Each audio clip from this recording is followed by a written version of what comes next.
ಸ್ನೇಹಿತರೆ ನಮಸ್ಕಾರ. ಚರಿತ್ರೆ ಬಿಗ್ ನ್ಯೂಸ್ಗೆ ನಿಮಗೆಲ್ಲ ಪ್ರೀತಿಯ ಸ್ವಾಗತ.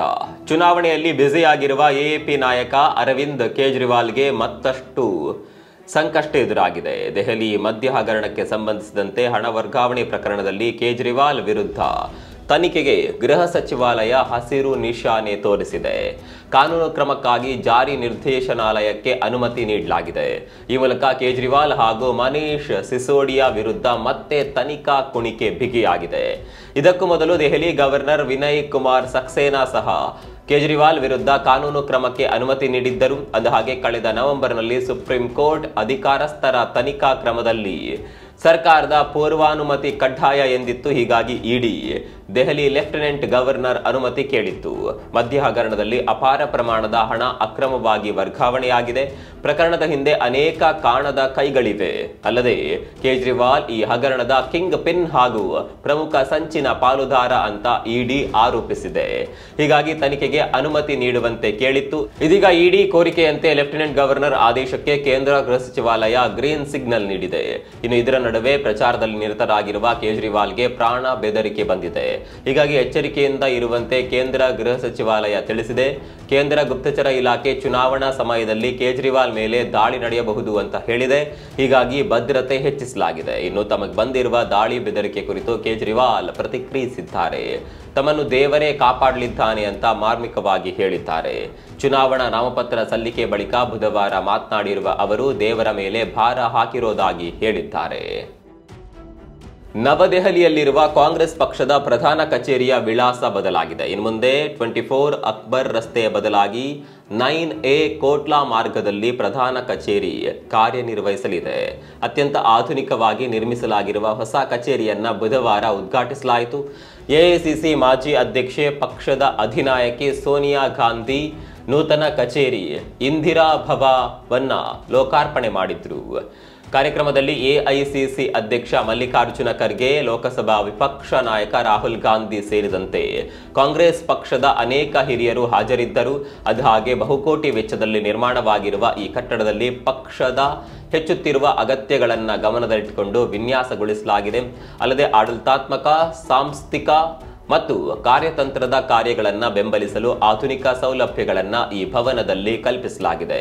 ನೂತನ ಕಚೇರಿಯು 6 ಅಂತಸ್ತಿನದ್ದಾಗಿದ್ದು ಕಾರ್ಪೊರೇಟ್ ಶೈಲಿಯಲ್ಲಿ ನಿರ್ಮಿಸಲಾಗಿದೆ. ಇದರಲ್ಲಿ ಕಾಂಗ್ರೆಸ್ ಪಕ್ಷದ ಮುಖ್ಯ ಕಚೇರಿ ಜೊತೆಗೆ ಮಹಿಳಾ ಕಾಂಗ್ರೆಸ್, ಯುವ ಕಾಂಗ್ರೆಸ್ ಮತ್ತು NSUIನ ಎಲ್ಲಾ ಮುಂಚೂಣಿ ಸಂಘಟನೆಗಳ ಕಚೇರಿಗಳು ಇರಲಿವೆ. ಈ ಹೊಸ ಕಟ್ಟಡಕ್ಕೆ 2009ರಲ್ಲಿ ಅಡಿಗಲ್ಲು ಹಾಕಲಾಗಿತ್ತು.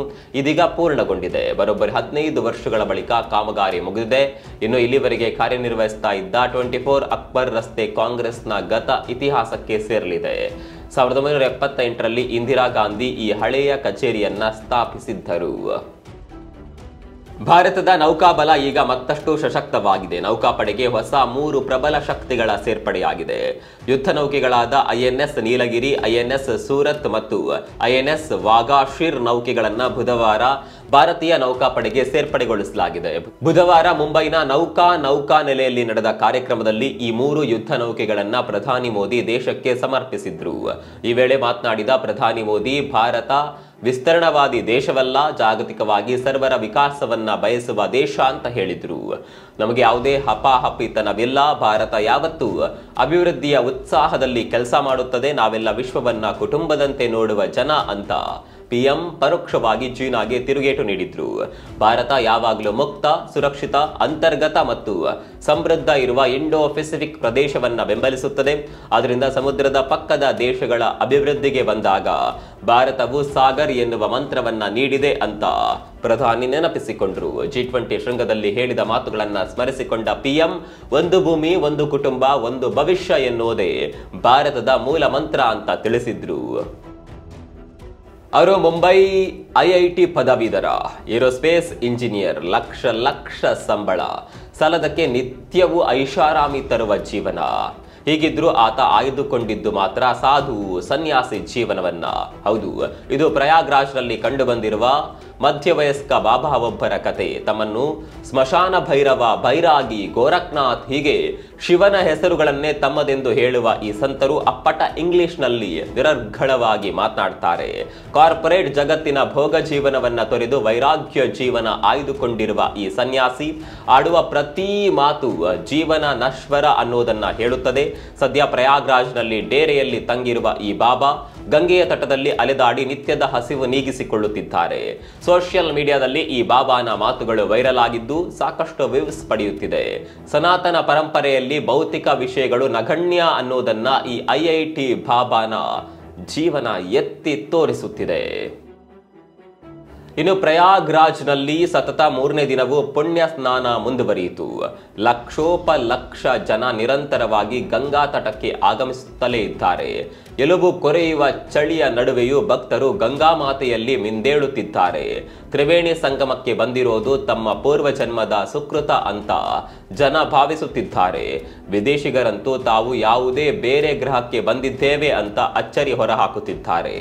ಇನ್ನು ರಾಜ್ಯ ಸರ್ಕಾರದ ಪ್ರಕಾರ ಇದುವರೆಗೂ 5.15 ಕೋಟಿ ಜನರು ಮಹಾಕುಂಭದಲ್ಲಿ ಸ್ನಾನ ಮಾಡಲಿದ್ದಾರೆ. ಇನ್ನು ಮಹಾಕುಂಭಕ್ಕಾಗಿ ಸಂಗಮ ದಡದಲ್ಲಿ 41 ಘಾಟ್ಗಳು ಕಾರ್ಯಾಚರಣೆ ನಡೆಸ್ತಾ ಇವೆ. ಇದರಲ್ಲಿ 10 ಘಾಟ್ಗಳು ಶಾಶ್ವತ ಮತ್ತು ಉಳಿದ 31 ಸ್ನಾನಘಟ್ಟಗಳು ತಾತ್ಕಾಲಿಕವಾಗಿವೆ.